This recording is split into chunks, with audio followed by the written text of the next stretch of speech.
경기 북부 전선에 위치한 제7군단 예하 야전 병원의 헬기 착륙장은 귀를 찢는 듯한 소음과 함께 거대한 먼지 구름에 휩싸여 있었다.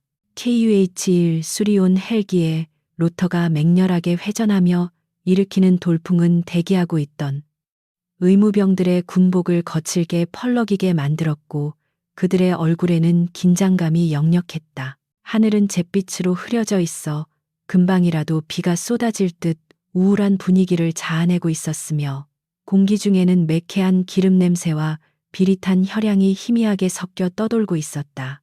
착륙 신호를 보내는 유도병의 붉은 경광봉이 허공을 가르자 육중한 기체가 마침내 지면에 닿으며 육중한 진동을 일으켰고 대기하던 의료진은 이동식 침대를 밀며 닫혀가는 후방 램프 도어를 향해 전력으로 달려들기 시작했다.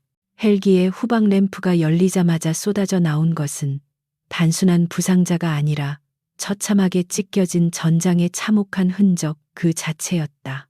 이동식 침대 위에는 피로 얼룩진 전투복을 입은 한 장교가 누워 있었는데 그녀의 어깨에 부착된 대령 계급장은 검붉은 혈흔에 가려져 거의 식별할 수 없을 지경이었다. 강지윤 대령은 복부와 허벅지에 심각한 파편상을 입은 상태였음에도 불구하고 산소 마스크 아래로 가쁜 숨을 몰아쉬며 핏발이 선 눈을 부릅뜨고 의식을 유지하려 애쓰고 있었다. 그녀의 군복 곳곳은 예리한 물체에 베인 듯 찢겨져 있었고 응급처치를 위해 감아놓은 압박 붕대 사이로는 멈추지 않는 선혈이 배어나와 하얀 시트를 붉게 물들이고 있었다. 의료진들은 다급한 목소리로 바이탈 사인을 외치며 강지윤을 응급실 내부로 빠르게 이동시켰고 그 과정에서 바닥에는 뚝뚝 떨어지는 핏방울들이 긴 궤적을 그리며 이어졌다.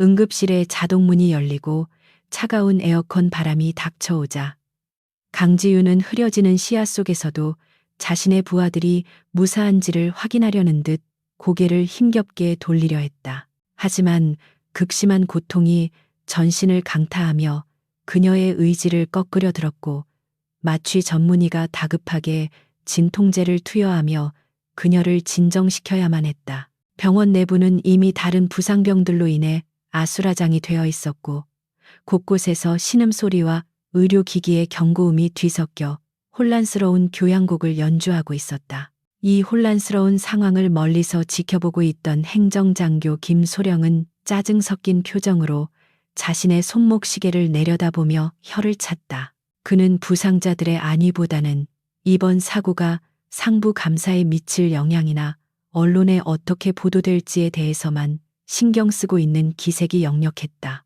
김소령은 옆에 서 있던 부관에게 다가가 낮은 목소리로 이번 사태를 단순 훈련 중 발생한 안전사고로 축소 보고하라고 지시하며 외부인의 출입을 철저히 통제하라고 강조했다. 그의 태도에서는 동료의 부상에 대한 걱정이나 연민은 조금도 찾아볼 수 없었고 오로지 자신의 보신과 상관인 박동욱 중장의 심기를 거스르지 않으려는 비열한 계산만이 번들거리고 있었다. 한편 병원 정문 입구에는 낡은 회색 코트를 입은 중년의 여성이 택시에서 내려 불안한 눈빛으로 병원 건물을 올려다보고 있었다. 그녀는 화장기 없는 수수한 얼굴에 단정한 머리 모양을 하고 있었지만 어딘가 모르게 범접할 수 없는 기품과 단호함이 서려 있었다. 신 여사는 떨리는 손으로 핸드백끈을 움켜쥐며 조금 전 뉴스 속보에서 흘러나온 전방부대 사고 소식에 가슴이 철렁 내려앉는 것을 느꼈다. 그녀는 자신의 딸이 이 부대에서 복무 중이라는 사실을 알고 있었기에 불길한 예감을 떨치지 못한 채 무작정 이곳까지 달려온 것이었다. 위병소의 헌병들이 그녀의 앞을 막아서며 출입증을 요구했지만 그녀는 물러서지 않고 딸의 생사를 확인해야 한다며 단호한 어조로 길을 비켜달라고 요구했다. 헌병들과의 실랑이 끝에 가까스로 로비에 들어선 신여사는 피비린내가 진동하는 응급실 복도를 마주하고 잠시 현기증을 느꼈다. 바쁘게 오가는 의료진과 들것에 실려나가는 부상병들의 모습은 지옥도를 방불케 했고 그 소음 속에서 그녀는 딸의 이름을 애타게 찾기 시작했다. 그때 막 응급처치를 마치고 수술실로 이동하던 이동식 침대 하나가 그녀의 시야에 들어왔고 그 위에 누워있는 사람의 얼굴을 확인한 순간 신여사의 심장은 멈추는 듯했다. 피범벅이 되어 본래의 형체를 알아보기 힘든 얼굴이었지만 어머니의 본능은 단번에 그것이 자신의 사랑하는 딸 강지윤임을 알아차렸던 것이다. 신여사는 비틀거리는 걸음으로 침대 옆으로 다가가 딸의 차가운 손을 잡으려 했으나 경호를 맡고 있던 김소령이 거칠게 그녀의 팔을 잡아챘다. 김소령은 이 늙은 여자가 누구인지 알지 못했기에 감히 군사작전 지역에 민간인이 함부로 들어왔다며 고성을 지르고 당장 밖으로 끌어내라고 부하들에게 명령했다. 그는 강지윤 대령이 중요한 작전 정보를 가지고 있을지도 모르니 보안이 최우선이라며 가족 면회조차 허용할 수 없다는 규정을 들먹였다.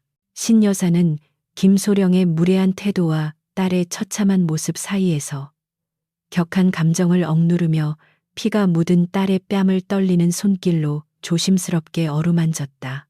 강지윤은 희미해져가는 의식 속에서도 뺨에 닿는 따뜻하고 익숙한 온기를 느끼고는 힘겹게 눈꺼풀을 들어 올렸다.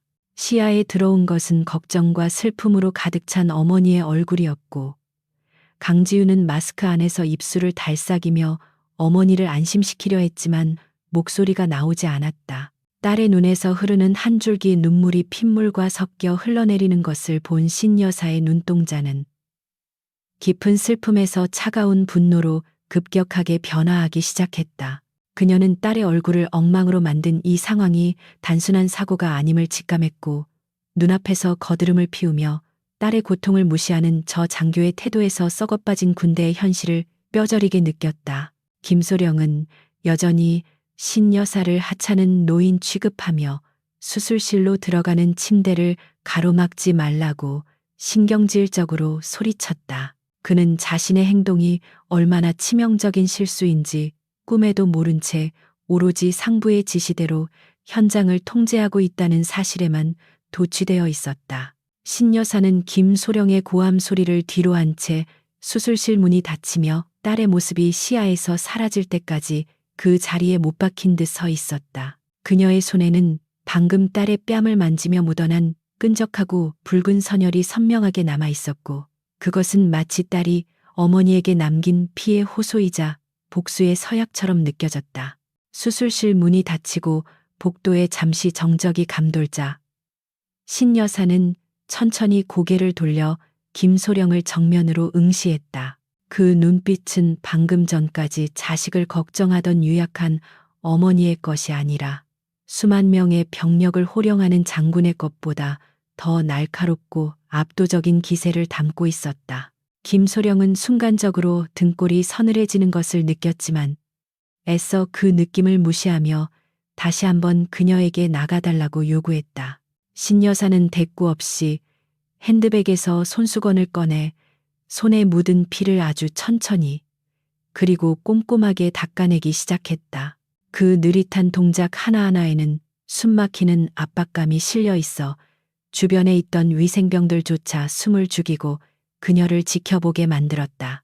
신여사는 피 묻은 손수건을 핸드백에 다시 넣으며 낮지만 또렷한 목소리로 김소령에게 책임자가 누구인지 물었다. 김소령은 비웃음을 흘리며 사단장님과 박동욱 중장님은 지금 중요한 작전 회의 중이라며 민간인이 감히 만날 수 있는 분들이 아니라고 거들먹거렸다. 작전 회의라는 명목하에 호화로운 연회장에서 술잔을 기울이고 있을 그들의 모습을 상상한 신여사의 입가에는 차가운 냉소가 스쳐 지나갔다.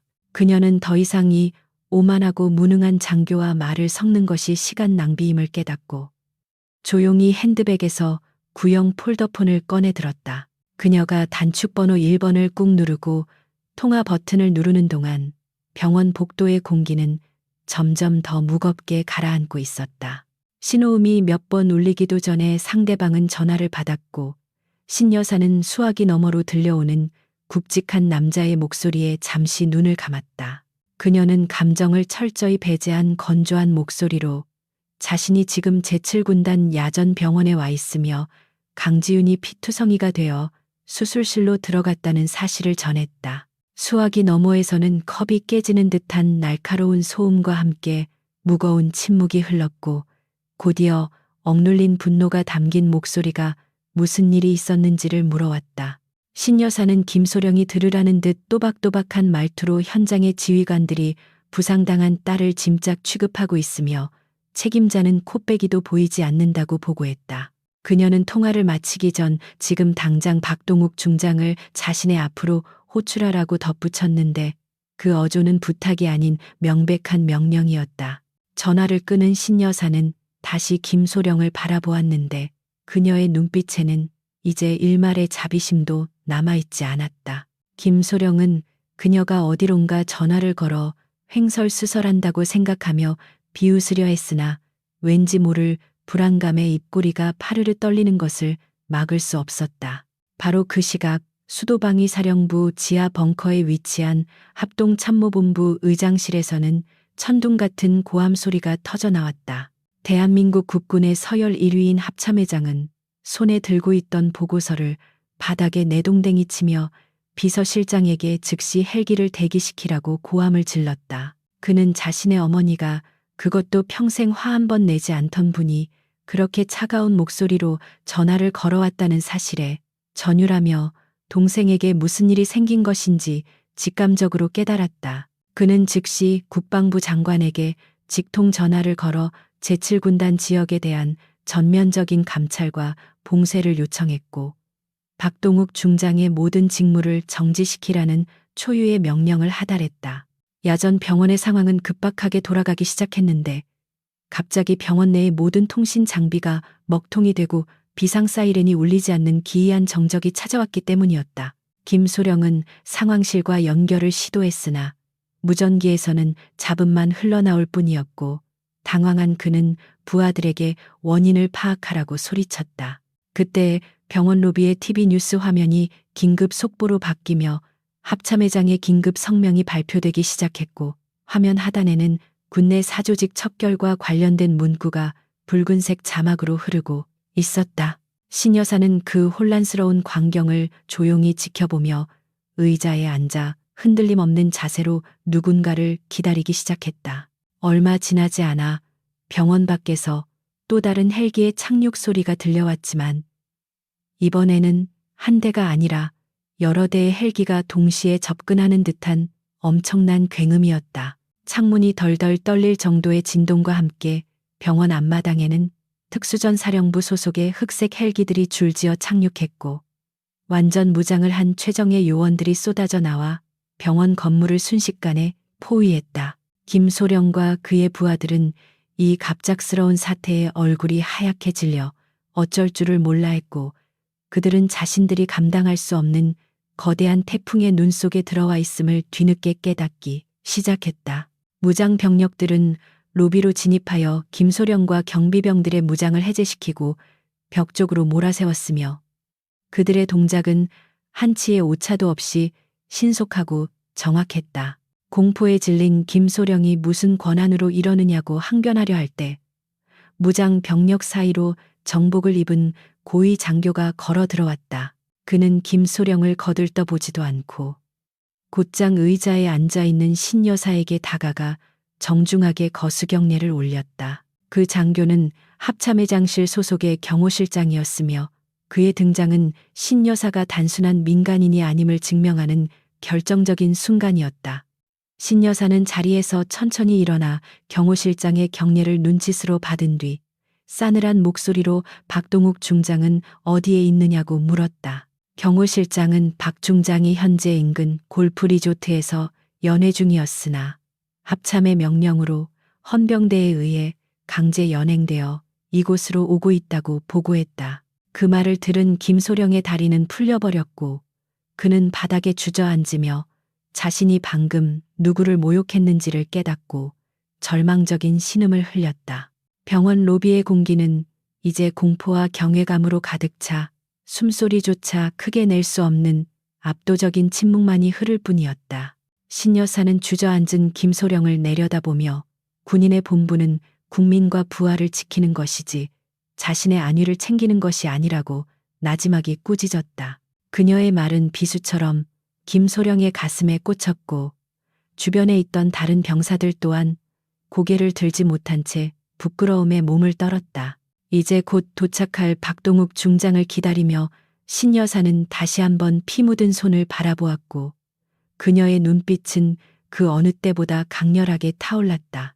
이것은 단순한 복수가 아니라 썩어빠진 군대의 환부를 도려내기 위한 어머니의 아니 정의의 심판이 시작되는 순간이었다. 군단 사령부에서 차로 불과 20분 거리에 위치한 군간부 전용 골프 리조트의 연 회장은 야전 병원의 참혹한 풍경과는 정반대의 화려함으로 가득 차 있었다.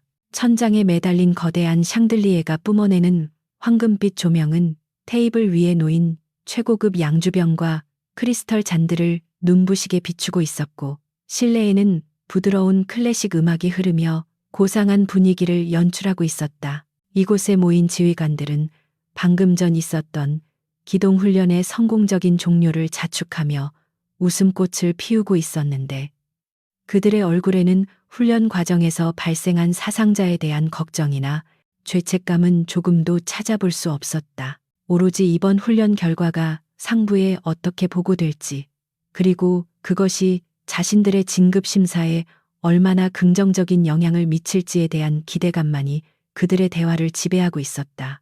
테이블의 상석에 앉아있던 박동욱 중장은 만족스러운 표정으로 시가를 피우며 주변에 둘러앉은 참모들의 아첨 섞인 칭찬을 즐기고 있었다. 그는 육군 사관학교 출신이라는 자부심과 함께 자신의 엘리트 코스 경력을 무엇보다 중요하게 여기는 인물이었으며 부하들을 단순한 소모품이나 자신의 출세를 위한 도구 정도로 생각하는 경향이 강했다. 박 중장은 자신의 잔에 채워진 30년산 위스키를 한 모금 들이키며 이번 훈련의 성과를 과장하여 국방부와 언론에 배포할 보도자료의 초안을 직접 검토하고 있었다. 그는 붉게 상기된 얼굴로 참모장에게 이번 건으로 자신이 대장 진급에 한 걸음 더 다가갔다고 호언장담하며 거만한 웃음을 터뜨렸다.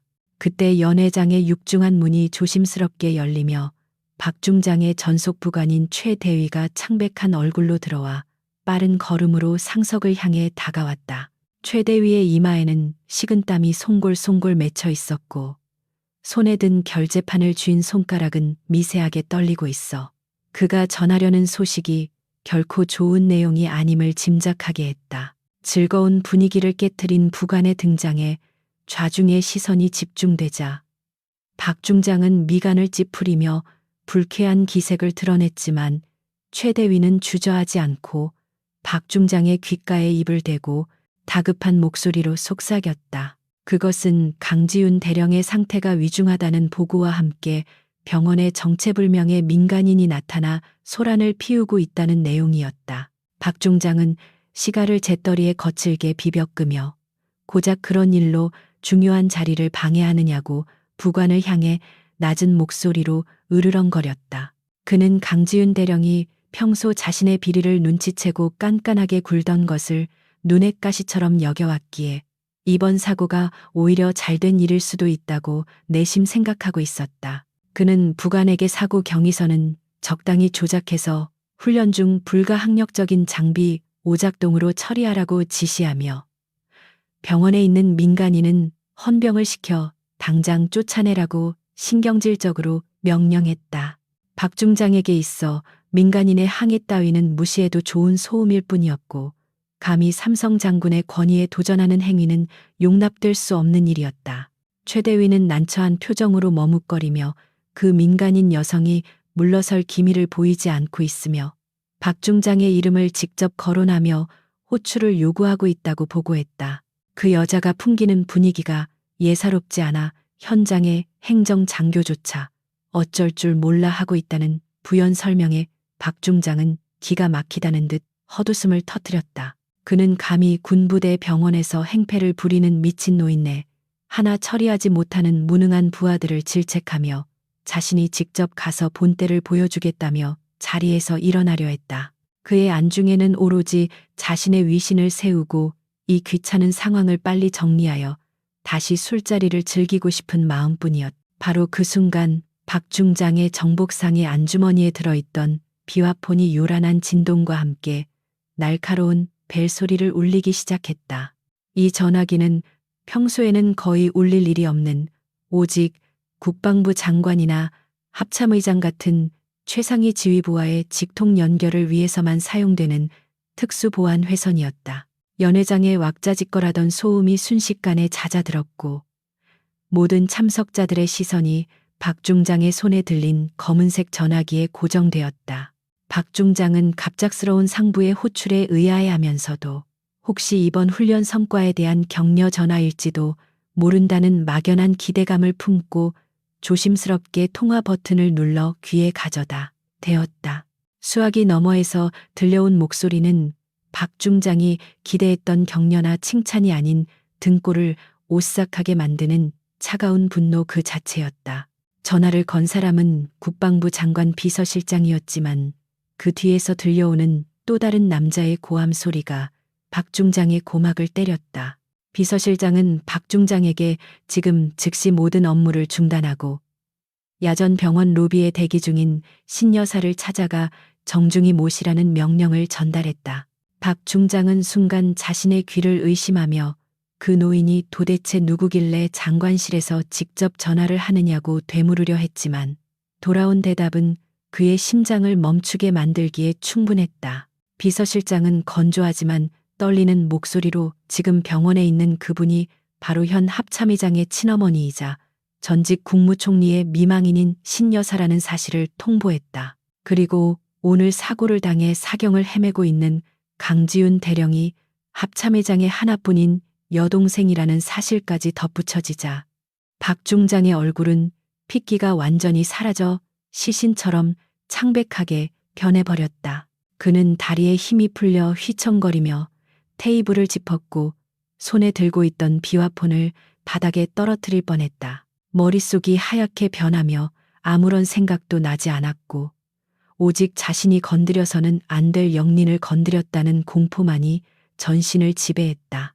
연회장의 분위기는 순식간에 얼어붙었고 참모들은 사색이 된 사령관의 눈치를 살피며 숨조차 크게 쉬지 못하고 있었다. 박 중장은 떨리는 손으로 이마에 흐르는 식은땀을 닦아내며 멍하니 허공을 응시하다가 갑자기 발작하듯 소리를 지르며 자신의 운전병을 호출했다.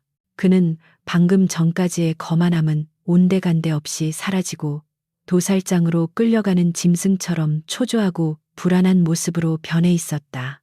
박 중장은 자신이 저지른 과오와 은폐 공작들이 낱낱이 밝혀질 경우 닥쳐올 파멸적인 결과를 상상하며 어떻게든 신여사의 마음을 돌려야 한다는 생각에 사로잡혔다.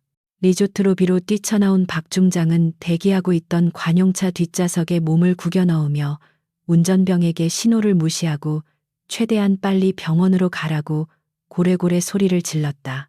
검은색 세단이 굉음을 내며 리조트를 빠져나가자 하늘에서는 참았던 비가 억수같이 쏟아지기 시작하며 차창을 거세게 때렸다. 박 중장은 흔들리는 차 안에서 떨리는 손으로 옷매무새를 다듬으며 마음속으로 수십 번의 변명을 리허설했지만 그 어떤 말도 통하지 않을 것이라는 절망감이 그를 옥죄어 왔다. 차창 밖으로 스쳐 지나가는 풍경이 마치 주마등처럼 느껴졌고 그는 자신의 군 생활이 오늘로 끝날지도 모른다는 불길한 예감을 떨칠 수 없었다. 차량 안의 정막을 깨고 박 중장은 어딘가로 전화를 걸어 병원에 있는 자신의 측근들에게 지금 당장 병원 내의 모든 CCTV 기록을 삭제하고 보안 서버를 차단하라고 지시하려 했다. 하지만 수화기에서는 통화권 이탈이라는 기계적인 안내음만 흘러나올 뿐 병원 쪽과의 모든 연락이 두절된 상태였다. 그는 휴대폰을 집어던지며 욕설을 내뱉었고 이는 병원 일대가 이미 외부와 철저히 차단된 채 합참 직할 부대의 통제하에 들어갔음을 의미하는 것이었다. 박 중장은 자신이 파놓은 함정에 스스로 빠졌음을 깨닫고 차가운 가죽 시트에 몸을 파묻은 채 거칠게 숨을 몰아쉬었다. 도로 위를 질주하는 차량의 속도계는 위험 수위를 넘나들고 있었지만 박 중장에게는 그 속도조차 너무나 느리게만 느껴졌다. 그는 강지윤 대령이 부임해 온 날 그녀의 인사 기록 카드를 대충 훑어보고 배경 없는 평범한 장교라고 판단했던 자신의 안일함을 뼈저리게 후회했다. 강 대령이 자신의 가족 관계를 철저히 숨기고 실력으로만 승부하려 했던 진짜 군인이었음을, 그리고 자신이 그런 그녀를 시기하여 위험한 작전 지역으로 내몰았던 사실이 뼈아픈 부메랑이 되어 돌아오고 있었다. 빗줄기는 점점 굵어지고 와이퍼가 쉴 새 없이 움직여도 앞이 보이지 않을 만큼 시야는 흐릿했다.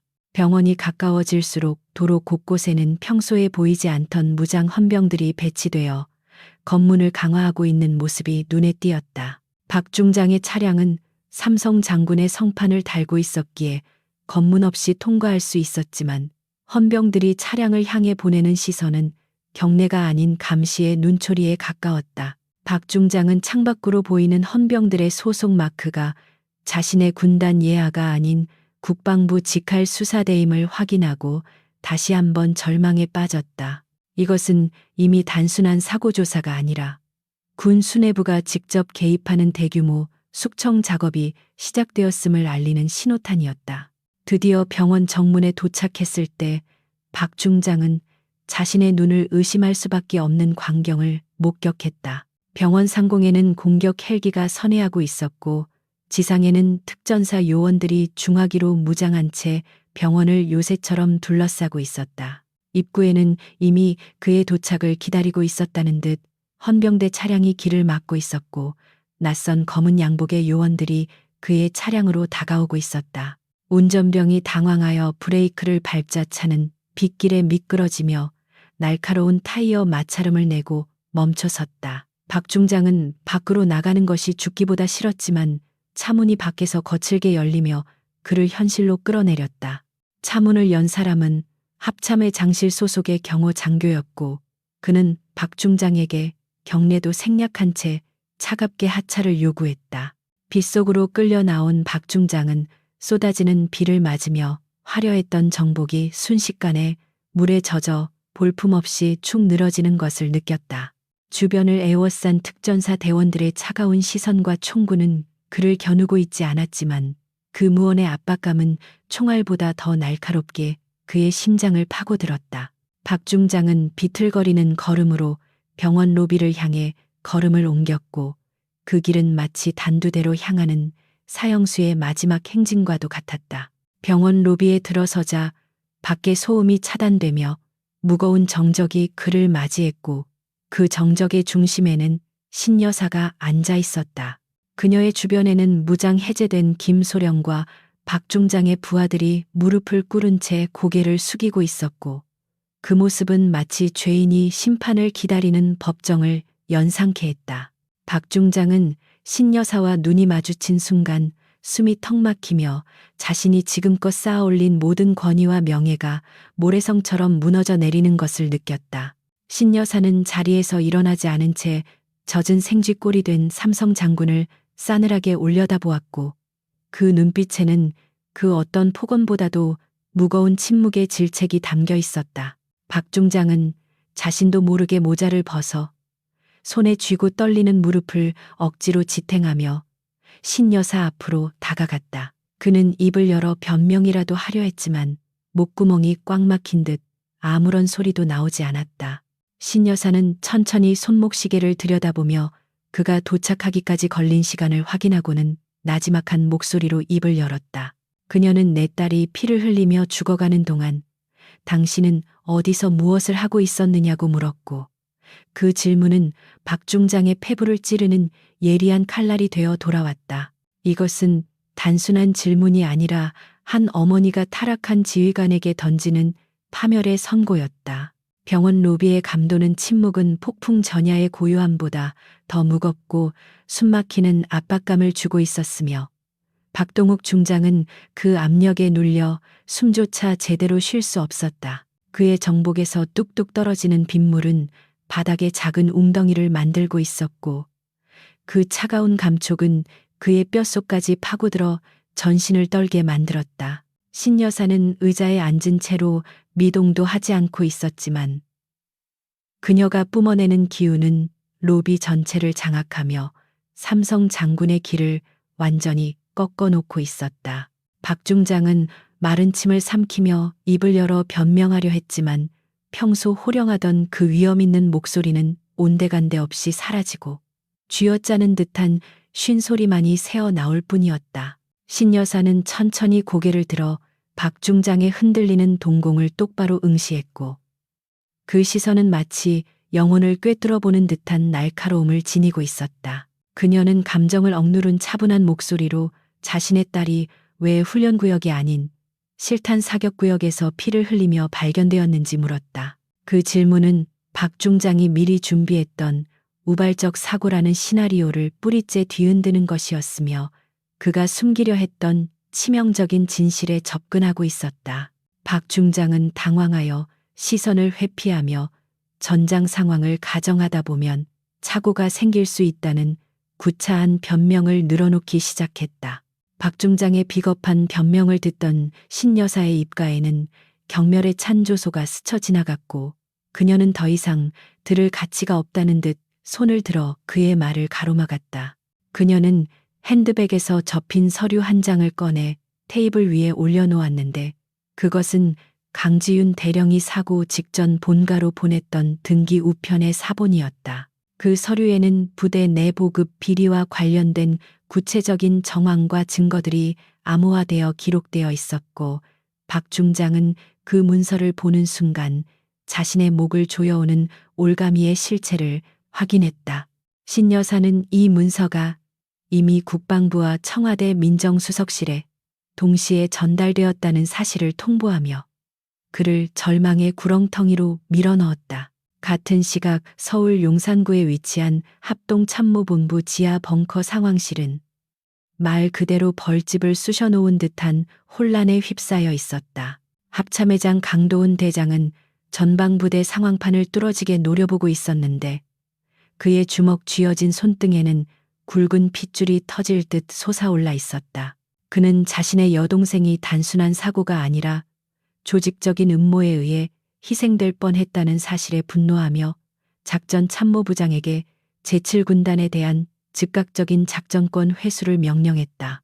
상황실의 장교들은 사상 초유의 사태에 당황하면서도 의장의 서슬퍼런 기세에 눌려 즉각 예하 부대들의 명령을 하달하느라 분주하게 움직였다. 강도훈 의장은 국군 기무사령관에게 직접 전화를 걸어 지금 즉시 박동욱 중장의 집무실과 관사를 압수수색하고 그의 모든 금융거래를 동결하라고 지시했다. 이것은 단순한 감찰 수준을 넘어선 반역 행위에 준하는 고강도 수사를 의미하는 것이었으며 군 수뇌부 전체를 뒤흔드는 대지진의 시작이었다. 의장은 수화기를 내려놓으며 내 동생의 피값을 치르게 하기 위해서는 별 몇 개가 떨어지든 상관없다는 비장한 각오를 다졌다. 상황실의 대형 스크린에는 제7군단 사령부로 진입하는 군 검찰단과 헌병대의 차량 행렬이 실시간 위성 영상으로 송출되고 있었다. 다시 병원 로비 박동욱 중장은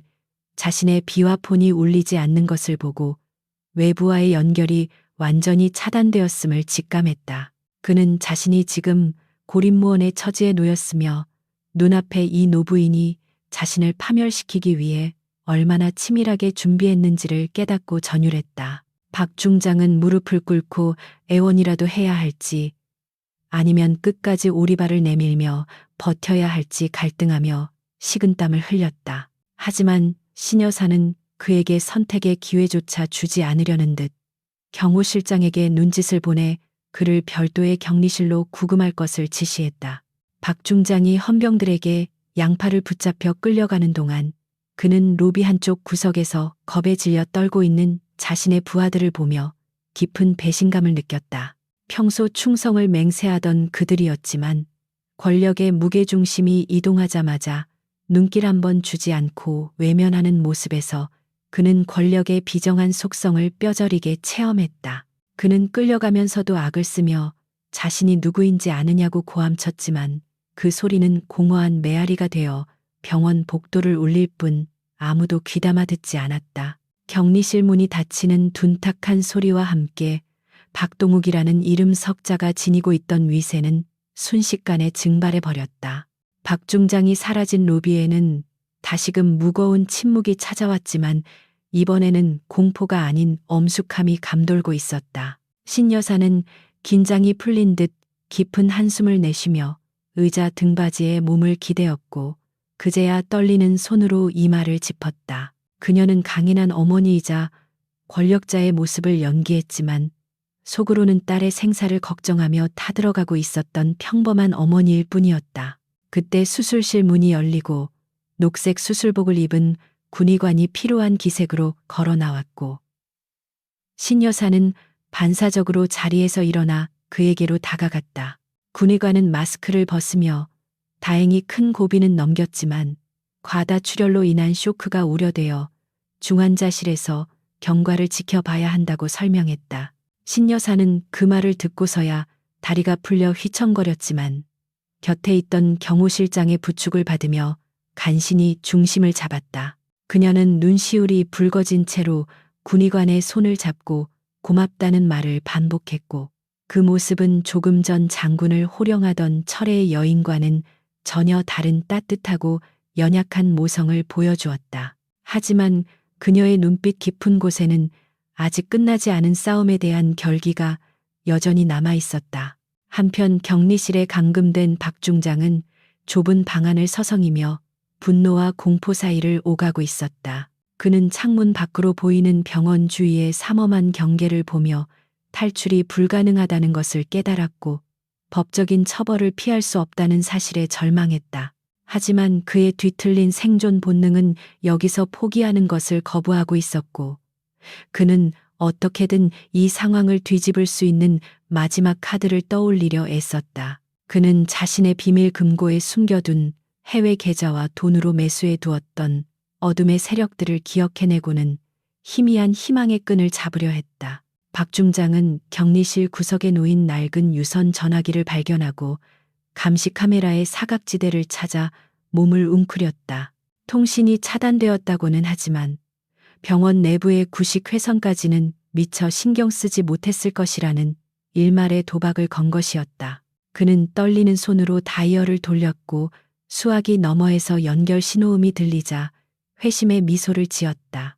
전화를 받은 상대는 그가 오랫동안 검은 돈으로 관리해온 민간 군사 기업의 팀장이었고 박 중장은 짧고 은밀한 암호를 사용하여 최후의 지령을 내렸다. 서울의 합참 벙커에서는 강도훈 의장이 보고를 받으며 눈살을 찌푸리고 있었는데 제7군단 예하의 일부 부대에서 지휘 개통에 혼선이 빚어지고 있다는 내용이었다. 박 중장의 신복들이 증거인멸을 위해 조직적으로 움직이고 있다는 첩보가 입수되었고 이는 단순한 개인 비리가 아닌 거대한 카르텔이 존재함을 시사하는 것이었다. 강 의장은 책상을 내리치며 군단 내의 모든 통신망을 장악하고 수상한 움직임을 보이는 자는 즉결 체포하라는 초강경 명령을 내렸다. 대한민국 국군 심장부에서 벌어지는 이 소리 없는 전쟁은 점점 더 격렬해지고 있었다. 병원 중환자실로 옮겨진 강지윤 대령은 각종 튜브와 전선에 연결된 채 창백한 얼굴로 누워 있었다. 마취에서 덜 깬 그녀의 의식은 꿈과 현실의 경계를 헤매고 있었는데 귓가에 들리는 기계음이 마치 전장의 포성처럼 느껴져 그녀를 괴롭혔다. 그녀는 무의식 중에도 손을 뻗어 무언가를 잡으려 했고 곁을 지키던 신여사가 그 손을 꼭 잡아주며 낮은 목소리로 자장가를 흥얼거렸다. 어머니의 노랫소리는 고통스러운 악몽을 쫓아내고 강지윤을 평온한 안식의 세계로 인도하는 유일한 등대와도 같았다. 하지만 병원의 평온함은 겉모습일 뿐 어둠 속에서는 불길한 그림자가 서서히 다가오고 있었다. 박 중장의 지령을 받은 용병들이 병원 외곽의 숲속으로 은밀하게 침투하기 시작했고 그들은 군 병력이 방심한 틈을 노려 정전을 일으키고 타깃을 제거할 계획을 세우고 있었다. 그들은 돈을 위해서라면 국가도 배신할 수 있는 무자비한 전문가들이었으며 그들의 목표는 오직 하나 병실에 누워있는 강지윤 대령의 숨통을 끊는 것이었다. 빗줄기는 더욱 거세져 숲의 움직임을 감춰주었고 천둥 소리는 그들의 발자국 소리를 묻어주고 있었다.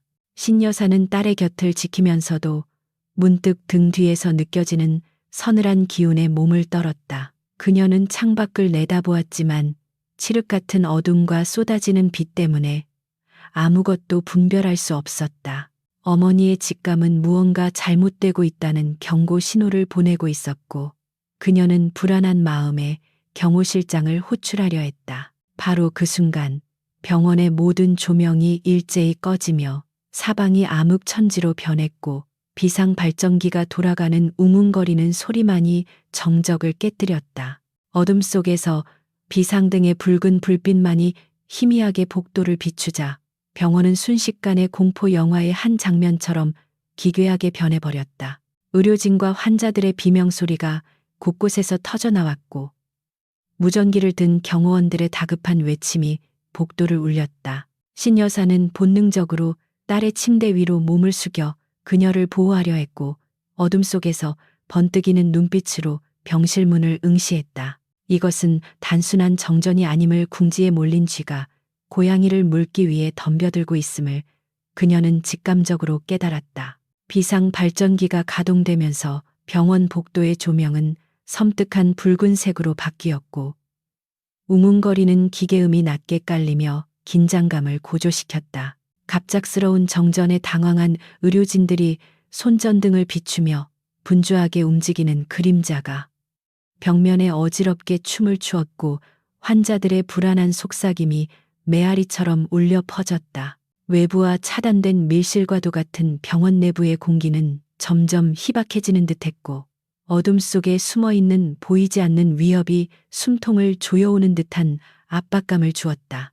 신 여사는 침대 옆에 바짝 붙어 앉아 딸의 손을 꽉 잡으며 이 어둠이 단순한 사고가 아니라는 자신의 직감이 틀리기를 간절히 바라고 있었다. 강지윤 대령은 흐릿했던 의식이 돌아오면서 전신을 찢어발기는 듯한 통증을 느꼈지만 붉은 비상등 불빛을 보는 순간 군인의 본능이 되살아나며 고통을 억눌렀다. 그녀는 흐릿한 시야 속에서도 지금 상황이 전시 상황과 유사한 비상사태임을 감지했고 거칠게 숨을 몰아쉬며 상황을 파악하려 애썼다.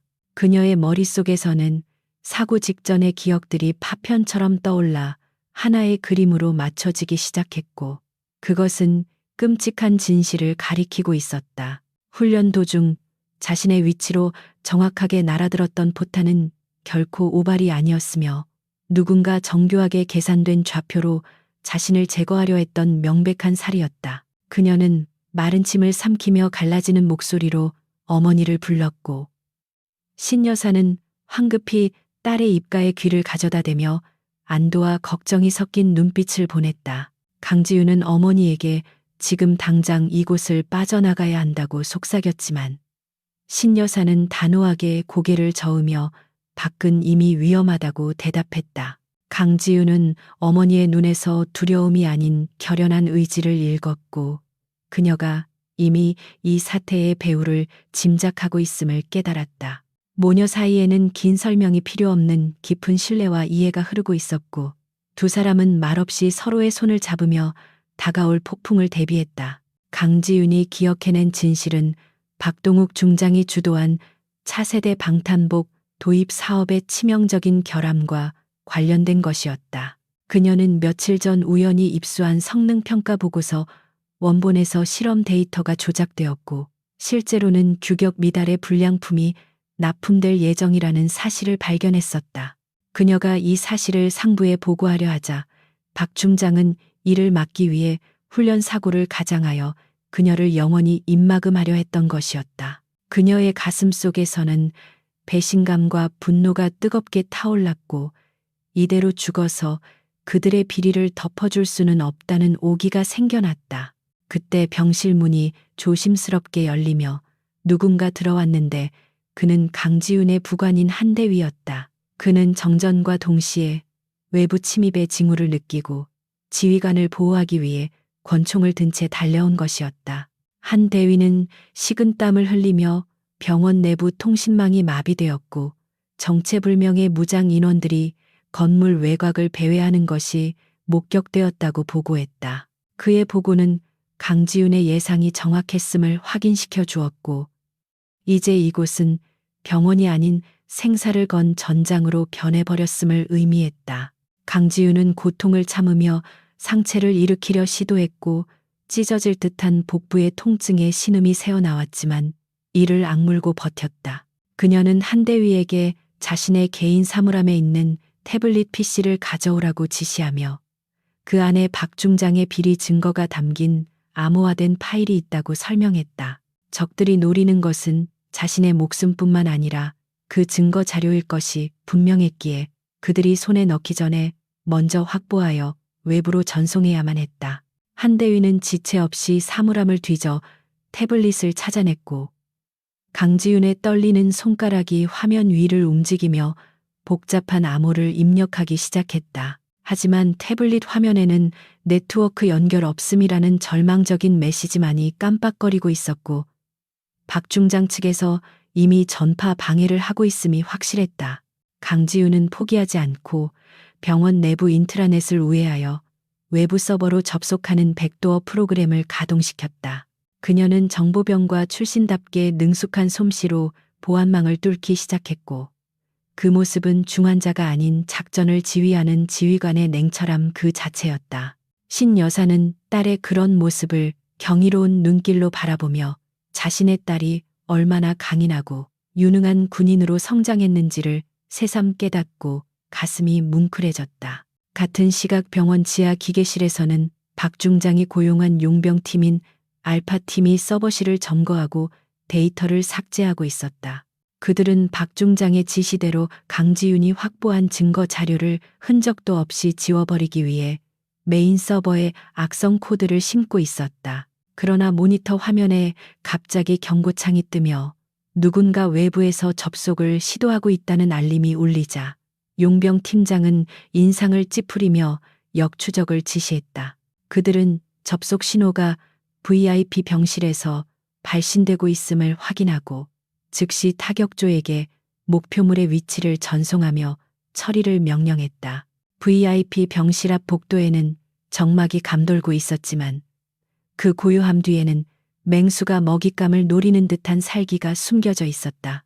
야간 투시경을 착용한 용병들이 소음기가 장착된 소총을 들고 소리 없이 복도를 이동하며 병실을 향해 포위망을 좁혀오고 있었다.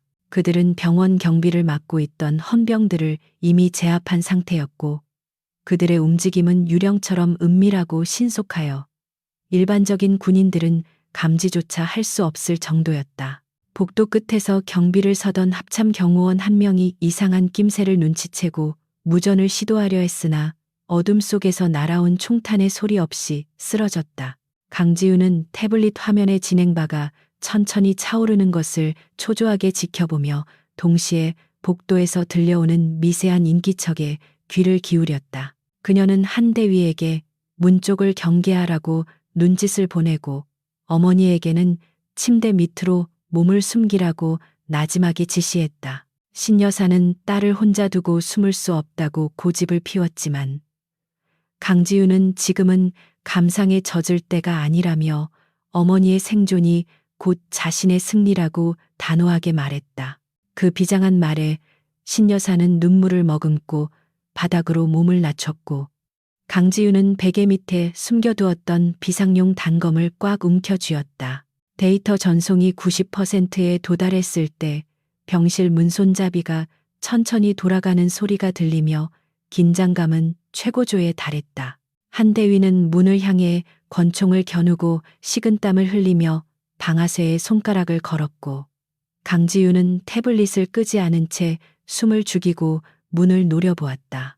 문이 벌컥 열리며 섬광탄이 병실 안으로 굴러들어오자 강지윤은 반사적으로 눈을 감으며 고개를 돌렸고 귀를 찢는 듯한 폭음과 함께 강렬한 빛이 터졌다. 시야가 하얗게 멀어버린 혼란 속에서 검은 그림자들이 병실 안으로 난입했고 한 대위가 발사한 총성이 좁은 공간을 울렸다.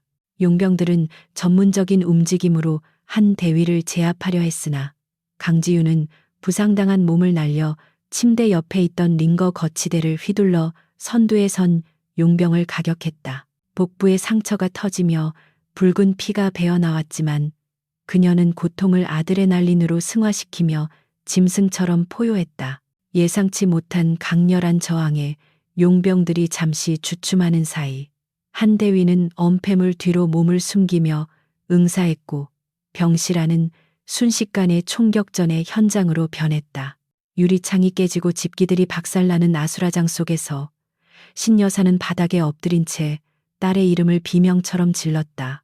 총격전의 소음은 병원 전체를 뒤흔들었고 이는 역설적으로 외부에 있던 합참 특수부대에게 정확한 위치를 알리는 신호탄이 되었다. 옥상에서 대기 중이던 특전사 대원들이 레페를 타고 창문을 깨고 병실로 진입하기 시작했고 전세는 순식간에 역전되기 시작했다.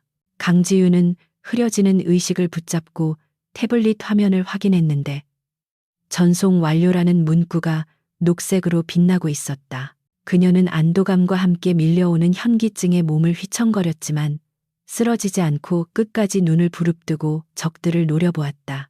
병실 안의 상황이 정리되어 갈 무렵 복도에서 또 다른 발소리가 들리며 누군가 다급하게 달려오는 소리가 들렸다. 그는 박 중장의 수하가 아닌 합참회장이 급파한 최정의 경호 팀장이었고 그의 뒤에는 중무장한 대원들이 따르고 있었다. 팀장은 처참한 병실 내부와 피를 흘리며 서 있는 강지윤 그리고 바닥에 엎드려 있는 신여사를 보고 경악을 금치 못했다. 그는 즉시 무전기에 대고 상황 종료와 함께 의료진을 호출했고 강지윤은 그제야 긴장이 풀리며 바닥으로 천천히 주저앉았다. 하지만 이것으로 끝난 것이 아니었는데 도주하던 용병 중 하나가 마지막 발악으로 수류탄의 안전핀을 뽑아 병실 안으로 던져 넣었기 때문이었다. 구르는 수류탄을 본 모든 사람들의 시간이 멈춘 듯했고 강지윤은 생각할 겨를도 없이 어머니가 있는 쪽으로 몸을 날렸다. 그녀는 자신의 몸으로 어머니를 덮으며 폭발의 충격을 온몸으로 받아낼 각오를 했고 찰나의 순간 어머니의 따뜻한 품을 느끼며 눈을 질끈 감았다. 굉음과 함께 병실은 다시 한번 화염과 먼지 속으로 휩싸였고 그 속에서 두 모녀의 운명은 한치 앞을 알 수 없는 안개 속으로 빠져들었다. 폭발의 충격파가 휩쓸고 지나간 병실은 자욱한 먼지와 매캐한 화약 냄새로 가득 차 숨조차 쉬기 어려울 지경이었다. 강지윤 대령은 멍해진 정신을 다잡으며 자신의 품 안에 감싸 안은 어머니의 상태를 가장 먼저 살폈다. 다행히 두꺼운 병원 침대 매트리스가 1차적인 방패막이가 되어주었고 수류탄이 가구 뒤쪽 구석진 곳에서 터진 덕분에 두 사람은 기적적으로 치명상을 피할 수 있었다. 신여사는 공포에 질려 파랗게 질린 얼굴이었지만 딸의 피 묻은 어깨를 감싸주며 떨리는 목소리로 자신이 무사하다는 신호를 보냈다. 연기가 거치기도 전에 깨진 창문과 부서진 문틈으로 최정예 특수부대원들이 유령처럼 진입하여 병실 내부를 순식간에 장악했다. 그들은 레이저 조준기가 장착된 소총으로 구석구석을 정밀하게 경계하며 혹시 모를 잔존 위협을 제거하기 위해 빈틈없는 방어 태세를 갖추었다. 현장 지휘관은 강지윤과 신여사의 생존을 육안으로 확인하자마자 무전기에 대고 상황 종료 코드를 외쳤고 곧이어 대기하던 의무병들이 달려들어 두 사람의 상태를 살피기 시작했다. 바닥에는 한 대위가 파편에 맞아 피를 흘리고 있었지만 의식이 뚜렷한 상태로 엄지를 치켜 세우며 작전 성공을 알렸다. 병실 밖 복도에서는 잔당들을 소탕하는 특수부대원들의 움직임이 기계처럼 정교하고 냉혹하게 이어지고 있었다. 박동욱 중장이 고용한 용병들은 돈을 위해 움직이는 폭력배 수준에 불과했기에 국가 최정예 대테러 부대인 707 특수임무단 앞에서는 상대가 되지 못했다. 소음기를 장착한 총기들이 푸척거리는 소리를 내며 적들을 하나둘씩 무력화시켰고 저항하던 용병들은 비명 한 번 제대로 지르지 못한 채 바닥에 쓰러졌다.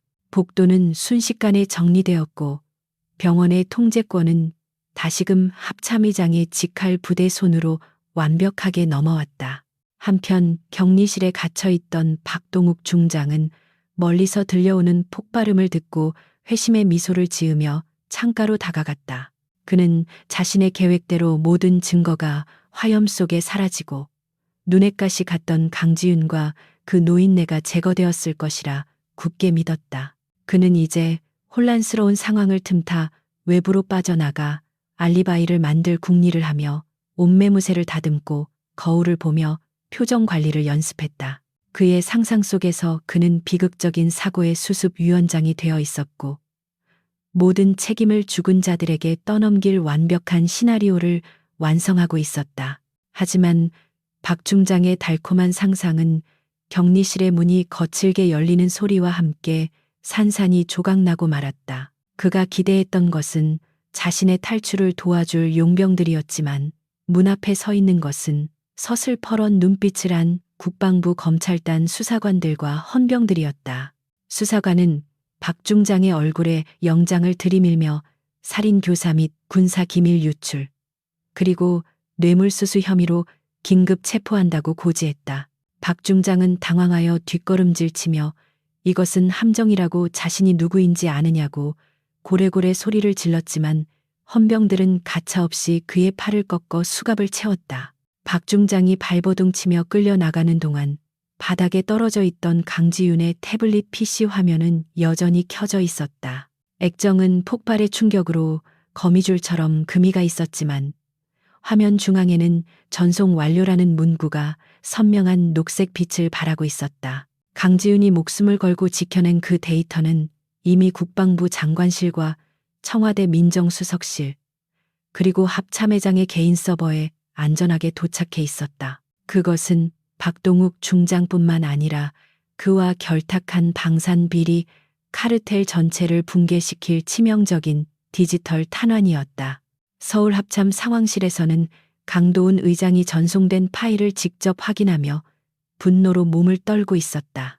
파일 안에는 박 중장이 불량 방탄복을 납품받는 대가로 챙긴 막대한 비자금 내역과 이를 은폐하기 위해 조작한 실험 데이터들이 낱낱이 기록되어 있었다. 강 의장은 즉시 정군의 특별 경계령을 선포하고 박 중장과 연루된 모든 지휘관과 방산업체 관계자들을 지휘 고하를 막론하고 검거하라는 초유의 명령을 하달했다. 대한민국의 밤은 길었지만 정의의 칼날은 그 어느 때보다 빠르고 정확하게 어둠을 가르고 있었다. 다시 병원 복도 박동욱 중장은 양팔이 결박된 채 질질 끌려가며 처참하게 변해버린 병원 내부를 목격했다. 곳곳에 쓰러져 있는 용병들의 시체와 파괴된 기물들은 그가 저지른 짓이 얼마나 무모하고 끔찍했는지를 증명하고 있었다. 그때 응급처치를 받고 휠체어에 앉아 이동하던 신여사와 강지윤 대령이 그의 앞을 가로막았다. 강지윤은 온몸에 붕대를 감은 처참한 모습이었지만 그 눈빛만은 승리자의 여유와 위엄을 담고 박 중장을 내려다보고 있었다. 신여사는 끌려가는 박 중장을 향해 차가운 시선을 던지며 군복을 입은 자가 명예를 버리면 그 순간부터 군인이 아니라 제복 입은 강도일 뿐이라고 일갈했다. 그녀의 목소리는 크지 않았지만 복도에 있는 모든 군인들의 가슴에 깊은 울림을 주었다. 박 중장은 수치심과 공포에 질려 고개를 들지 못했고 자신이 그토록 무시했던 늙은 여인이 실제로는 거대한 산처럼 자신을 짓누르고 있음을 깨달았다. 그는 아무런 반박도 하지 못한 채 헌병들에 의해 짐짝처럼 호송 차량으로 던져졌다. 모든 상황이 종료되고 병원에 다시 고요가 찾아왔을 때 강지윤 대령은 긴장이 풀리며 급격한 탈진 증세를 보였다. 아드레날린이 빠져나간 자리에 극심한 고통이 밀려왔고 그녀는 휠체어 위에서 의식을 잃고 스르르 고개를 떨구었다. 의료진들이 다급하게 달려들어 그녀를 다시 침대로 옮겼고 신여사는 딸의 손을 부여잡고 제발 버텨달라고 눈물로 호소했다. 병원 밖 동쪽 하늘에서는 길었던 밤을 몰아내고 붉은 태양이 떠오르고 있었지만 병실 안의 싸움은 아직 끝나지 않은 채 생사의 갈림길에 서 있었다. 합참의장이 보낸 의무 수송 헬기가 굉음을 내며 병원 옥상에 착륙했고 강지윤 대령은 최상급 의료시설을 갖춘 국군 수도병원으로 긴급 이송될 준비를 마쳤다. 프로펠러가 일으키는 바람 속에서 신 여사는 헬기에 오르기 전 폐허가 된 병원을 마지막으로 뒤돌아보았다. 그녀의 눈에는 딸을 다치게 한 자들에 대한 응징이 끝났다는 안도감과 함께 앞으로 딸이 겪어야 할 재활과 회복의 과정에 대한 걱정이 교차했다. 헬기가 힘차게 날아오르자 지상에 남은 병력들은 떠나는 영웅을 향해 일제히 거수 경례를 올렸다. 헬기 창밖으로 보이는 아침 햇살은 눈부시게 빛나고 있었지만 강지윤의 의식은 여전히 깊은 어둠 속을 헤매고 있었다. 꿈속에서 그녀는 다시금 전장의 포화 속에 서 있었지만 이번에는 혼자가 아니었다. 그녀의 곁에는 든든한 전우들이 있었고 뒤에는 강인한 어머니가 버티고 있었으며 그녀의 손에는 정이라는 이름의 무기가 쥐어져 있었다. 헬기는 구름을 뚫고 서울을 향해 날아갔고 이것은 한 군인의 처절했던 전투가 끝나고 새로운 전설이 시작되는 순간이었다. 국군 수도병원의 옥상 헬기장은 착륙을 알리는 굉음과 함께 긴박함이 최고조에 달해 있었다.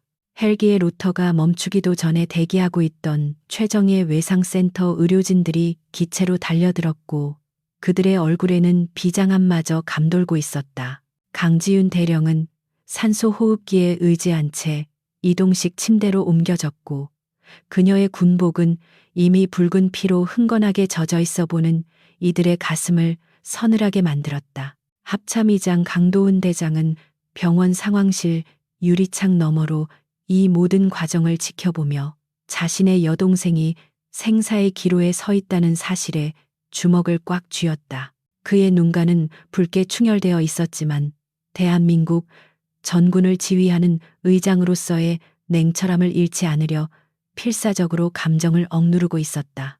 수술실로 향하는 복도는 마치 전선의 참호처럼 무겁고 엄숙한 공기가 흐르고 있었으며 의료진들의 발소리만이 정적을 깨뜨렸다. 강도훈 의장은 수술실 문이 닫히는 순간까지 시선을 떼지 못했고 문이 닫히자마자 깊은 한숨을 토해내며 벽에 등을 기대었다.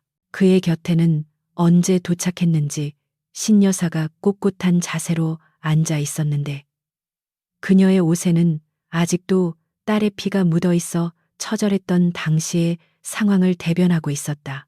강 의장은 어머니에게 다가가 죄송하다는 말을 하려 했지만 신여사는 조용히 고개를 저으며 지금은 오직 지윤이가 깨어나기만을 기도하자고 아들의 손을 잡아주었다. 한편 제7군단 사령부는 그야말로 벌집을 쑤셔놓은 듯한 대혼란에 빠져 있었다. 국방부 검찰단과 안보지원사령부 요원들이 합동으로 사령부를 급습하여 주요 사무실을 봉쇄하고 압수수색을 진행하고 있었기 때문이었다.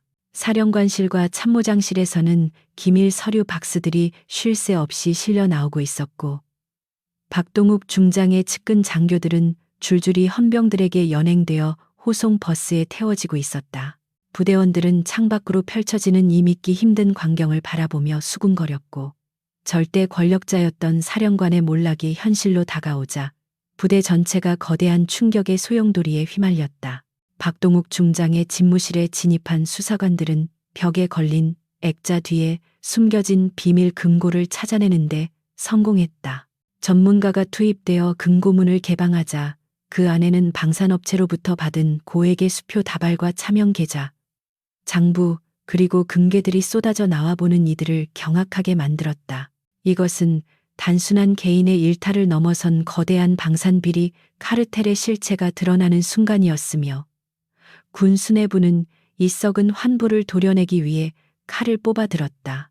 박 중장이 그토록 자랑하던 골프 트로피와 훈장들은 압수수색 과정에서 바닥에 떨어져 뒹굴었고 그의 명예는 바닥에 떨어진 쓰레기처럼 처참하게 구겨졌다. 서울로 압송된 박동욱 중장은 국방부 지하 조사실의 차가운 철제 의자에 앉아 초조하게 다리를 떨고 있었다. 그의 어깨에는 찬란하게 빛나던 계급장이 떼어지고 수인 번호가 적힌 명찰이 달려있어 그가 더 이상 장군이 아닌 범죄자 신분임을 명확하게 보여주고 있었다. 취조실의 조명이 켜지고 담당 군 검사가 들어오자 박 중장은 억울하다는 표정을 지으며 자신은 부하들의 잘못을 관리하지 못한 도의적 책임밖에 없다고 발뺌하려 했다. 그는 끝까지 자신의 안위를 위해 부하들에게 책임을 전가하는 비겁한 모습을 보였고 이는 지켜보던 수사관들의 혀를 차게 만들었다. 군 검사는 박 중장의 뻔뻔한 변명을 들으며 말없이 노트북 화면을 그쪽으로 돌려주었다. 화면에서는 강지윤 대령이 목숨을 걸고 전송한 음성 파일과 영상들이 재생되기 시작했는데 거기에는 박 중장이 사고를 위장하여 강 대령을 제거하라고 지시하는 목소리가 선명하게 담겨 있었다. 자신의 목소리를 듣는 순간 박 중장의 얼굴은 사색이 되었고 그는 떨리는 입술로 아무 말도 하지 못한 채 고개를 떨구었다. 완벽하다고 믿었던 자신의 범죄 계획이 피해자의 끈질긴 의지에 의해 산산조각이 났음을 인정할 수밖에 없는 순간이었다. 수술실 안에서는 강지윤 대령의 생명을 살리기 위한 또 다른 전쟁이 치열하게 벌어지고 있었다. 집도인은 파편이 스치고 지나간 장기를 봉합하고 출혈을 잡기 위해 고도의 집중력을 발휘하고 있었으며 모니터의 바이탈 사인은 불안정하게 오르내리며 의료진의 피를 말렸다. 마취과 전문의는 혈압을 유지하기 위해 쉴 새 없이 약물을 투여했고 간호장교들은 땀을 닦아주며 수술이 성공적으로 끝나기를 간절히 바랐다. 강지윤의 강인한 정신력은 무의식 중에도 삶의 끈을 놓지 않고 있었고 그녀의 심장은 멈추지 않고 힘차게 박동하며 죽음의 그림자와 맞서 싸우고 있었다. 수술이 시작된 지 꼬박 10시간이 지나서야 수술실 위에 붉은 등이 꺼지고 녹색 등으로 바뀌었다. 대기실에서 뜬 눈으로 밤을 지새운 신여사와 강 의장은 문이 열리는 소리에 반사적으로 자리에서 일어났다. 피로에 지친 기색이 역력한 집도의가 마스크를 벗으며 다가와 기적적으로 주요 장기의 치명상을 피했고 수술이 성공적으로 끝났다는 소식을 전했다. 그 말을 들은 신여사는 다리에 힘이 풀려 주저앉으며 참았던 눈물을 터뜨렸고 강 의장은 어머니를 부축하며 안도감에 고개를 뒤로 젖히고 긴 숨을 내쉬었다. 다음 날 아침 대한민국 언론은 제7군단장 구속과 방산비리 수사라는 특종을 일면톱으로 대서특필했다. 뉴스에서는 박동욱 중장이 포승줄에 묶여 검찰단으로 이송되는 장면이 반복해서 송출되었고 국민들은 군 고위층의 부패에 분노하며 철저한 진상규명과 처벌을 요구했다. 특히 이번 사건의 결정적 제보자가 현직 합참의장의 여동생이며 그녀가 비리를 밝히기 위해 목숨을 걸었다는 사실이 알려지자 여론은 급반전되었다. 강지윤 대령은 하루아침에 부패에 맞서 싸운 진정한 군인의 표상으로 떠올랐고 그녀의 쾌유를 비는 국민들의 응원 메시지가 쇄도하기 시작했다. 강지윤이 눈을 뜬 것은 수술 후 사흘이 지난 어느 맑은 오후였다. 그녀는 눈꺼풀이 천근만근처럼 무겁게 느껴졌지만 창문 틈으로 들어오는 따스한 햇살에 이끌려 천천히 눈을 떴다. 희미한 시야가 점차 선명해지자 가장 먼저 보인 것은 침대 옆에 엎드려 쪽잠을 자고 있는 어머니의 굽은 등이었다. 강지윤은 입에 꽂힌 호흡기 때문에 말을 할 수는 없었지만 손가락을 미세하게 움직여 어머니의 손등을 살며시 건드렸다. 그 작은 움직임에 신여사는 화들짝 놀라며 고개를 들었고 딸과 눈이 마주치자마자 왈칵 눈물을 쏟아내며 딸의 얼굴을 어루만졌다. 강 의장은 동생이 깨어났다는 소식을 듣고 바쁜 업무를 제쳐두고 병실로 달려왔다. 그는 침상에 누워있는 동생을 보며 평소에 엄격한 의장이 아닌 자상한 오빠의 미소를 지어 보였다. 그는 지윤에게 박 중장이 구속되었고 관련된 비리 네트워크가 완전히 붕괴되었다는 소식을 전하며 네가 해냈다고 조용히 칭찬했다. 강지윤은 링거 주사를 맞고 있는 팔을 들어 올려 힘겹게 격려를 하려 했지만 강 의장은 그녀의 손을 부드럽게 잡아내리며 지금은 군인이 아니라 내 동생으로 쉬라며 다독였다. 병실의 TV에서는 국방부 장관이 대국민 담화를 통해 군내 부조리를 척결하고 환골탈퇴하겠다는 의지를 발표하고 있었다. 강지윤은 화면을 바라보며 자신이 흘린 피가 헛되지 않았음을 확인했고 가슴 한구석에 묵직하게 자리 잡고 있던 응어리가 풀리는 것을 느꼈다. 창밖에는 평화로운 서울의 풍경이 펼쳐져 있었지만 그녀는 자신이 다시 돌아가야 할 곳은 안락한 병실이 아니라 병사들이 있는 연병장임을 본능적으로 알고 있었다. 하지만 지금 이 순간만큼은 어머니와 오빠의 보호 아래서 잠시 무거운 군장을 내려놓고 편안한 휴식을 취하기로 마음먹었다. 제7군단은 새로운 사령관이 부임하며 빠르게 안정을 되찾아가고 있었다. 박동욱 중장의 라인으로 분류되던 정치 군인들이 모두 제거되고 실력과 인품을 갖춘 야전 군인들이 그 자리를 채우기 시작했다. 부대원들은 처음에는 혼란스러워했지만 공정한 지휘 체계가 확립되고 보급품의 질이 개선되자 점차 활기를 되찾았다. 강지윤 대령이 목숨을 걸고 지켜낸 정의는 단순히 한 사람의 악인을 처벌하는 것에 그치지 않고 수만 명의 장병들에게 정당한 대우와 자부심을 돌려주는 결과로 이어졌다. 퇴원을 앞둔 어느 날 신 여사는 휠체어에 탄 딸을 밀고 병원 산책로를 거닐고 있었다. 신 여사는 딸에게 이제 그만 전역하고 편하게 살면 안 되겠냐고 조심스럽게 물었지만 강지윤은 단호하게 고개를 저었다. 그녀는 아직 자신이 해야 할 일이 남아있으며 어머니가 보여준 용기처럼 자신도 군복을 입은 자로서의 책임을 다하고 싶다고 대답했다. 신 여사는 그런 딸의 고집을 꺾을 수 없음을 알고 씁쓸하게 웃었지만 그 미소 속에는 누구보다 딸을 자랑스러워하는 어머니의 깊은 사랑이 담겨 있었다. 바람에 흔들리는 나뭇잎 사이로 부서지는 햇살을 받으며 모녀는 오랫동안 말없이 서로의 온기를 느꼈다. 그들 뒤로 멀리 보이는 북한산의 능선은 마치 굳건한 성벽처럼 그들을 지켜주는 듯했고 다가올 미래가 어떤 시련을 가져오더라도 함께 이겨낼 수 있을 거라는 무언의 확신이 두 사람 사이를 감싸고 있었다.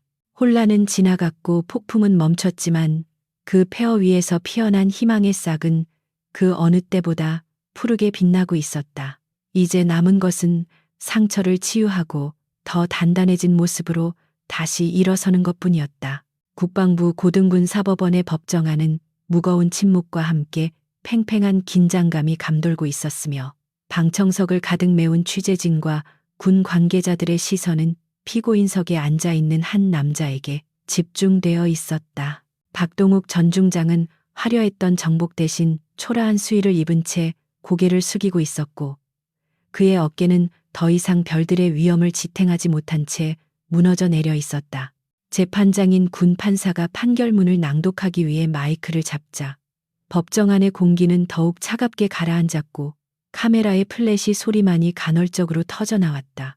판사의 입에서 흘러나오는 죄목들은 뇌물수수, 직권, 남용, 살인, 미수교사 등 군인으로서는 상상조차 할 수 없는 파렴치한 범죄들의 나열이었다. 재판장은 엄숙하고 단호한 어조로 피고인 박동욱에게 징역 20년과 불명예 전역, 그리고 부정축제한 모든 재산의 몰수를 선고한다고 판결했다. 그 순간 방청석에서는 탄식과 안도의 한숨이 섞여 나왔고 박동욱은 믿을 수 없다는 표정으로 재판장을 올려다보며 무언가 항변하려 했지만 곧 헌병들에 의해 제지당했다. 그는 자신이 평생을 바쳐 쌓아 올린 모든 것이 한순간의 물거품이 되었음을 깨닫고 절규했지만 그 목소리는 법정의 높은 천장에 부딪혀 공허하게 흩어질 뿐이었다. 한때 군단 전체를 호령하며 무소불위의 권력을 휘둘렀던 장군의 말로는 너무나도 비참하고 초라한 모습으로 막을 내렸다. 박동욱의 몰락은 단순히 개인의 파멸에 그치지 않고 군 내부에 만연했던 부패 사슬을 끊어내는 거대한 신호탄이 되었다. 언론은 매일같이 군 개혁에 대한 기사를 쏟아냈고 국방부는 강도 높은 쇄신안을 발표하며 국민들의 신뢰를 회복하기 위해 안간힘을 썼다. 박동욱과 결탁했던 방산업체들은 줄줄이 도산하거나 검찰 수사를 받게 되었고 그들에게 뇌물을 받고 불량 장비를 눈감아 주었던 실무자들 또한 모조리 옷을 벗어야 했다. 대한민국 국군은 창군 이래 최대의 진통을 겪고 있었지만 그것은 썩은 살을 도려내고 새 살이 돋아나게 하기 위한 필연적인 과정이었다. 계절은 어느덧 바뀌어 차가운 바람이 부는 늦가을이 되었고 국군 수도병원의 정원에도 붉게 물든 낙엽들이 떨어져 뒹굴고 있었다. 강지훈 대령은 긴 재활 훈련을 마치고 퇴원을 앞두고 있었는데 그녀의 얼굴 한쪽에는 사고 당시의 파편으로 인한 흉터가 훈장처럼 희미하게 남아 있었다. 의사는 성형 수술을 통해 흉터를 없앨 것을 권유했지만 강지훈은 거울 속에 자신을 바라보며 단호하게 고개를 저었다. 이 흉터는 자신이 지켜낸 정의의 증거이자 다시는 같은 실수를 반복하지 않겠다는 다짐의 표식이었기에 그녀는 그것을 지우고 싶지 않았던 것이다. 퇴원하는 날 병원 앞에는 그녀의 복귀를 환영하는 부대원들과 수많은 시민들이 모여들어 꽃다발을 흔들고 있었다. 강지윤은 정복을 갖춰 입고 휠체어가 아닌 두 발로 당당하게 걸어 나왔고 그 모습은 부상에서 회복한 환자가 아닌 전장에 복귀하는 장수의 위용을 뽐내고 있었다. 그녀는 자신을 향해 환호하는 사람들에게 절도 있는 거수경례로 답례했고 그 순간 수많은 카메라 플래시가 터지며 그녀의 복귀를 대서특필했다. 그녀는 이제 단순한 지휘관을 넘어 불의에 타협하지 않는 참된 군인의 상징으로서 국민들의 영웅이 되어 있었다. 며칠 후 청와대 영빈관에서는 이번 사태를 수습하고 군의 명예를 드높인 유공자들에 대한 훈장 수여식이 거행되었다.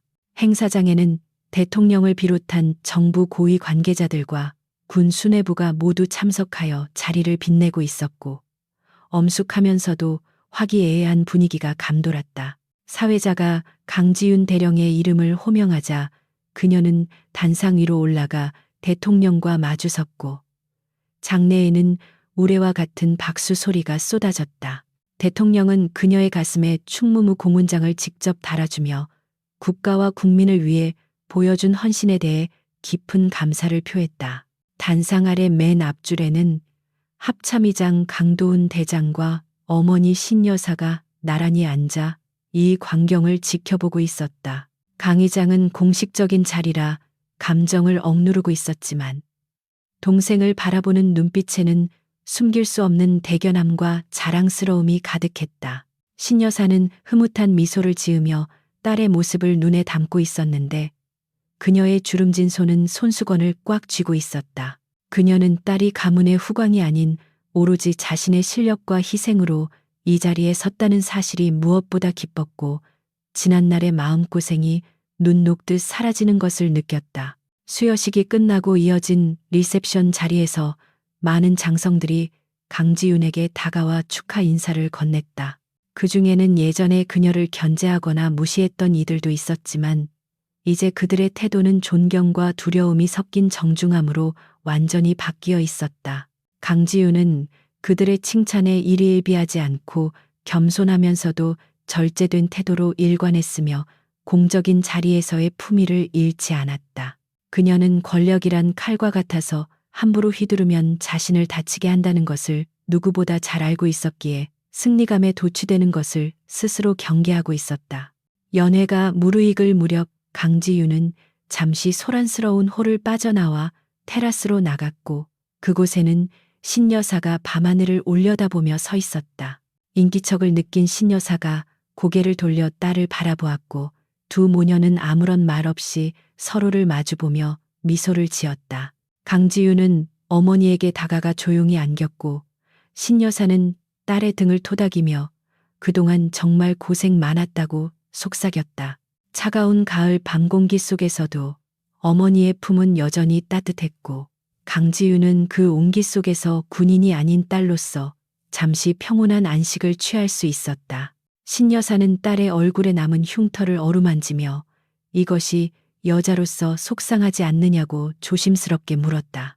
강지윤은 어머니의 손길을 느끼며 이 흉터야말로 제가 어머니의 딸이자 대한민국 군인임을 증명하는 가장 아름다운 보석이라고 대답했다. 그 당찬 대답에 신여사는 소리내어 웃으며 역시 내 딸답다고 칭찬했다. 모녀는 서로의 눈을 통해 말로 다할 수 없는 신뢰와 사랑을 확인했고, 앞으로 어떤 시련이 닥쳐도 함께라면 이겨낼 수 있다는 확신을 다시 한번 공유했다. 휴가가 끝나고 강지윤 대령은 최전방 야전 부대의 연대장으로 새롭게 부임하게 되었다. 그녀가 탄 지휘 차량이 위병소를 통과하여 연병장에 들어서자 도열에 있던 수천 명의 장병들이 일제히 받들어 총자세를 취하며 신임 연대장을 맞이했다. 강지윤은 차에서 내려 단상으로 걸어 올라갔고 그녀의 군화 발소리는 연병장에 쩌렁쩌렁하게 울려 퍼졌다. 그녀는 마이크 앞에 서서 장병들을 둘러보았고 그들의 눈동자에서 자신에 대한 무한한 신뢰와 기대를 읽을 수 있었다. 취임사에서 강지윤은 화려한 미사여구 대신 실전과 같은 훈련과 전우회를 강조하는 담백하고 강렬한 메시지를 전달했다. 그녀는 자신이 흘린 피를 언급하며 지휘관이 먼저 희생하지 않는 부대는 결코 승리할 수 없다고 역설했다. 장병들은 그녀의 말 한마디 한마디에 깊은 감명을 받았고 전설적인 영웅과 함께 복무하게 되었다는 사실에 가슴 뜨거운 자부심을 느꼈다. 연병장에 울려 퍼지는 우렁찬 함성은 제7군단이 과거의 오명을 싣고 최강의 전투 부대로 다시 태어났음을 알리는 힘찬 포효였다. 집무실로 돌아온 강지윤은 창가에 서서 멀리 보이는 철책선을 바라보며 깊은 생각에 잠겼다. 그녀의 책상 위에는 가족 사진과 함께 부서진 태블릿 PC의 잔해가 액자에 담겨 놓여 있었다. 그것은 그녀에게 권력의 유혹에 빠지지 말고 초심을 잃지 말라는 영원한 경각심을 주는 물건이었다. 그녀는 군복 상의 주머니에서 어머니가 챙겨준 부적을 꺼내 잠시 바라보다가 다시 가슴 깊이 집어넣으며 옷매무새를 가다듬었다. 저녁 점호 시간이 다가오자 연병장에는 다시금 병사들의 힘찬 구호 소리가 들려오기 시작했다. 강지윤은 모자를 눌러쓰고 집무실을 나서며 차가운 밤 공기를 깊이 들이마셨다. 그녀가 걸어가는 길 위로 밝은 달빛이 쏟아져 내렸고 그녀의 그림자는 길게 뻗어나가며 흔들리지 않는 굳건함을 보여주었다. 전쟁은 끝났지만 평화를 지키기 위한 군인의 임무는 끝나지 않았기에 그녀는 오늘도 그리고 내일도 묵묵히 자신의 길을 걸어갈 것이었다. 그녀의 어깨에 빛나는 계급장은 권위가 아닌 책임의 무게였고 얼굴의 흉터는 그 책임을 완수한 자만이 가질 수 있는 명예로운 훈장이었다.